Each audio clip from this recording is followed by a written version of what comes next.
দেশের স্বার্থে সিভিল প্রশাসনের সঙ্গে সমন্বয় করে সেনাবাহিনী কাজ করবে বলে জানিয়েছেন প্রধানমন্ত্রীর সামরিক উপদেষ্টা ড.এ.কে.এম. শামসুল ইসলাম। 5 মে মঙ্গলবার জেলা প্রশাসক সম্মেলনের তৃতীয় দিনের অত্যন্ত গুরুত্বপূর্ণ এক অধিবেশনে তিনি একথা ব্যক্ত করেন। সরকারের এই শীর্ষ কর্মকর্তা স্পষ্ট করে দিয়েছেন যে বর্তমান সময়ের বাস্তবতায় আরও বেশি জনমুখী এবং শক্তিশালী হিসেবে গড়ে তুলতে বর্তমান সরকার দৃঢ়ভাবে দায়বদ্ধ। ড. শামসুল ইসলাম তার বক্তব্যে উল্লেখ করেন, একটি আধুনিক, পেশাদার এবং দেশপ্রেমে উজ্জীবিত সেনাবাহিনী গঠনের লক্ষ্যেই এই সমন্বিত উদ্যোগ নেওয়া হয়েছে। বিশেষ করে সেনাবাহিনীর নিয়োগ প্রক্রিয়ায় জেলা প্রশাসকদের সরাসরি সম্পৃক্ত করার যে প্রস্তাব দেওয়া হয়েছে তাকে অনেকেই এক যুগান্তকারী ও চাঞ্চল্যকর পদক্ষেপ হিসেবে দেখছেন। উপদেষ্টা বিশ্বাস করেন, জেলা প্রশাসকদের সক্রিয় সহযোগিতায় নিয়োগ প্রক্রিয়ায় আরও স্বচ্ছতা আসবে এবং তৃণমূল পর্যায় থেকে যোগ্য ও মেধাবীরা দেশ সেবার সুযোগ পাবে।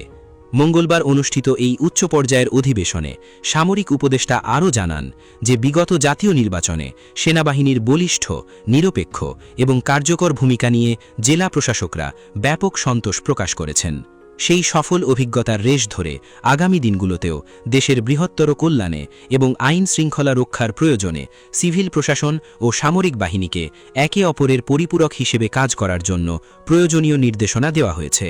পেশাদারিত্বের মান উন্নয়ন এবং জাতীয় স্বার্থ রক্ষায় এই দুই গুরুত্বপূর্ণ স্তম্ভের মধ্যকার পারস্পরিক যোগাযোগ ও সহযোগিতার ধারাকে একটি স্থায়ী প্রাতিষ্ঠানিক রূপ দেওয়ার ওপর তিনি বিশেষ গুরুত্বারোপ করেন।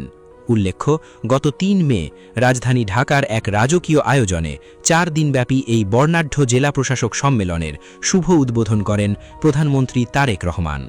মাঠ প্রশাসনের কর্মকর্তাদের সঙ্গে সরাসরি মতবিনিময়ের মাধ্যমে সরকারের নীতি নির্ধারণী প্রক্রিয়ায় আমূল পরিবর্তন ও গতিশীলতা আনাই এই সম্মেলনের মূল উদ্দেশ্য। মন্ত্রিপরিষদ বিভাগের পক্ষ থেকে জানানো হয়েছে যে আগামী 6 মে সমাপ্ত হতে যাওয়া এই বিশাল কর্মযজ্ঞে 8টি বিভাগের বিভাগীয় কমিশনার এবং 64টি জেলার জেলা প্রশাসক সশরীরে অংশ নিচ্ছেন। এবারের সম্মেলনটি মাঠ প্রশাসনের প্রকৃত মুখপাত্র হিসেবে জাতীয় রাজনীতি ও প্রশাসনে অত্যন্ত তাৎপর্যপূর্ণ প্রভাব ফেলবে বলে মনে করছেন রাজনৈতিক বিশ্লেষকরা। এবারের সম্মেলনে জেলা প্রশাসকদের পক্ষ থেকে আসা প্রস্তাবের সংখ্যা ও ধরনও রীতিমতো বিস্ময়কর। মাঠ পর্যায় থেকে প্রাপ্ত সর্বমোট 1729টি উন্নয়নমূলক প্রস্তাবের পাহাড় থেকে বাছাইকৃত 498টি অত্যন্ত গুরুত্বপূর্ণ প্রস্তাব এই সম্মেলনে বিস্তারিত পর্যালোচনার জন্য উপস্থাপিত হচ্ছে। এসব প্রস্তাবের মধ্যে স্থানীয় পর্যায়ে বিপুল কর্মসংস্থান সৃষ্টি, দারিদ্র্যের হার শূন্যের কোঠায় নামিয়ে আনা, আধুনিক ও উন্নত স্বাস্থ্যসেবা নিশ্চিতকরণ, বিশ্বমানের শিক্ষা পদ্ধতি প্রবর্তন, কঠোরভাবে আইন শৃঙ্খলা নিয়ন্ত্রণ, অবকাঠামোগত অভাবনীয় উন্নয়ন এবং ডিজিটাল বাংলাদেশ বিনির্মাণে ই-গভর্নেন্সের প্রসার ও ভূমি ব্যবস্থাপনার আধুনিকায়নের মতো জনগুরুত্বপূর্ণ বিষয়গুলো রয়েছে তালিকার শীর্ষে। বিশেষজ্ঞ মহলের মতে সামরিক উপদেষ্টা কর্তৃক জেলা প্রশাসকদের এই বিশেষ নির্দেশনা দেশের প্রশাসনিক ইতিহাসে এক নতুন অধ্যায়ের সূচনা করল। এর ফলে দুর্যোগ মোকাবেলা থেকে শুরু করে অভ্যন্তরীণ নিরাপত্তা নিশ্চিতকরণ সব ক্ষেত্রেই একটি সুসংহত কাঠামো তৈরি হবে।